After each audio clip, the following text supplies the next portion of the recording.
And now we come to our last and final undercover operation as we went to either north of LA to meet Dana, who is an industry leader and an innovator in the field and has been doing this for a while. I won't say a long time because she won't like me to say that, but she's been doing it well.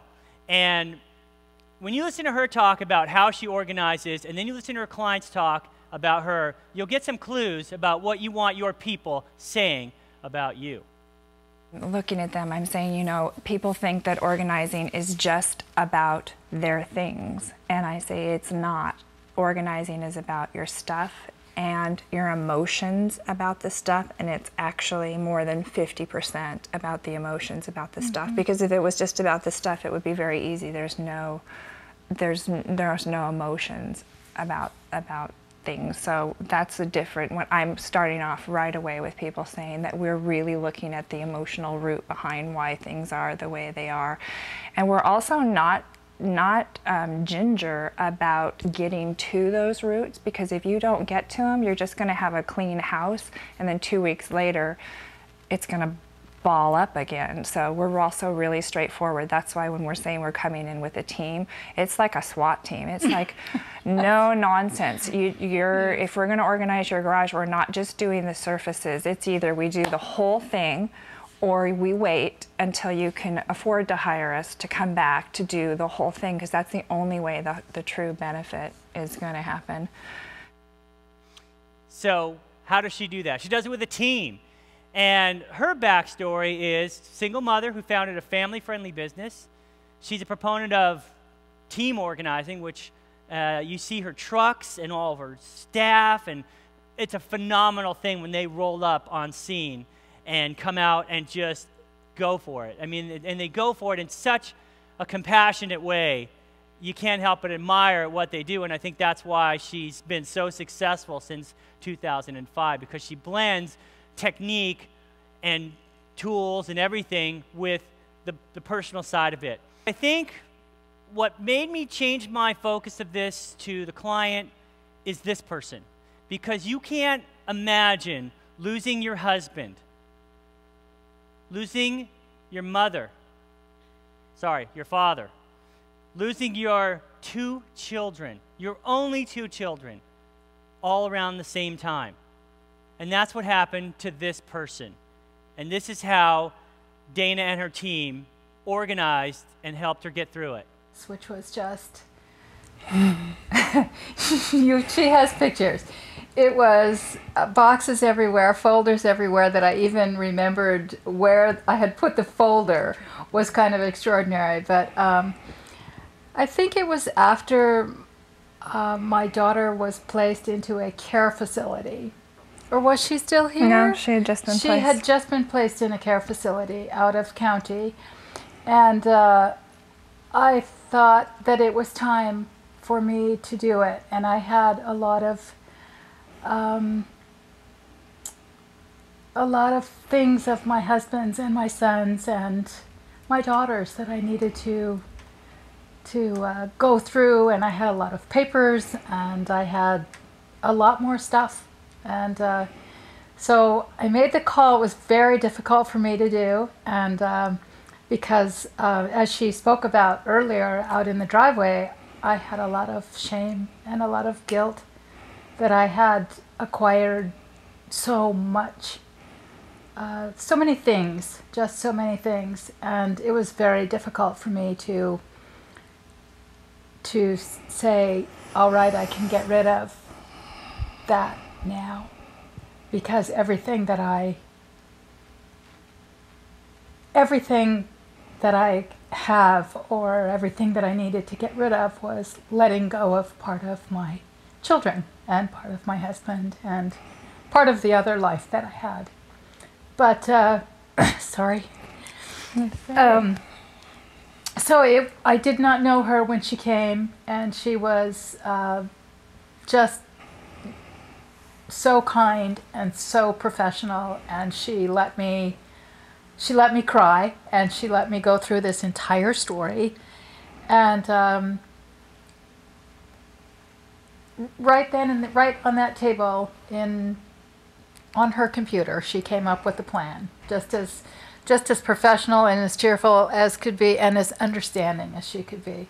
And she explained to me her process and that she was going to send a team over.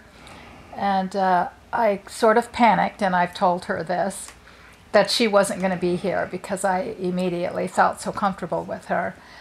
But she sent her team, and I fell in love with her team. And I have to say, they changed my life. I'm not going to even comment. I just want to show you the next clip because, thank you. I have, one of my own children passed away from a brain tumor after being sick for 10 years. And so listening to her talk, and I was quiet, I don't think. She was quiet. I have to interject here just to say that it wasn't until the end of the consultation that she shared with me that she had lost a child, which very much impressed me. That you didn't say, oh, I understand, as you can do. She didn't trump my story with her own until the end, and she said, I have to tell you that I too have lost a child. And so tears flowed, I think, at that point, but she let me tell my story first. I was pretty apprehensive, but she sent, she made all the arrangements. She had a dumpster out in the front of the house, and she'd arranged, I don't know, for some pickups down the line for things I was going to donate and things that would have gone to various places, the women's shelter and so forth. But Dana did not come the first day, but this amazing team came, and they all sort of knew where they were going. They have their strong points, I think, and there was a leader, a team leader, and I don't know quite how they did it. It was kind of a blur, actually, kind of a blur for me, because it took 2 weeks to do the entire house, and I never thought they would accomplish it in 2 weeks. Never in a million years would have I dreamt that they could have touched every item that I owned in 2 weeks. We went through the kitchen, we went through my bedroom, we went through my children's things, we went through my office. There were times when the team leader would say, I don't need you. And I would go take a nap. That's how comfortable I became immediately with the team. I knew that they weren't going to throw anything away without my giving the okay, and they would ask me if I was okay to let things go. They would let me have my time with things before I let them go. They would let me say goodbye. Cry. And if I needed to cry, which I did, the entire team stopped. And they would come and they would hold me. They would just hold me.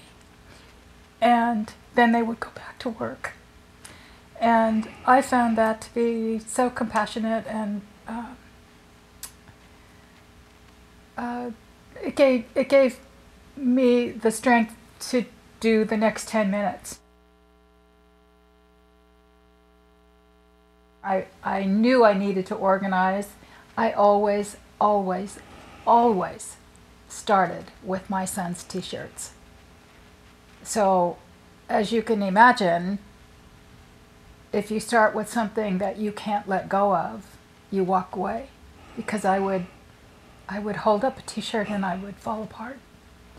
And I would go, okay, I can't do this. I can't do anything. And that's when I knew I needed to call her, because I had started organizing my house 100 times, starting with Sean's t-shirts. With Sean's t-shirts that he'd collected for years and years and years. And I would go, okay, I don't have to do this because I can't. And so when it came to doing Sean's t-shirt, the team leader would say, you know what? We're not going to do the t-shirts today. And then she said, we're going to make a memorabilia box. We're going to you go through the t-shirts, decide which are the ones that you can't let go of. We're going to put them in the garage. They're always going to be there for you. And I have to say, it's been almost 4 years. I have not once looked at those t-shirts. But in my soul, I know that they're there. So there's her story. And when you really think about it, are your people saying these kind of things about you? Are you having this kind of an impact in the world, in the lives of your clients? If you are, celebrate it.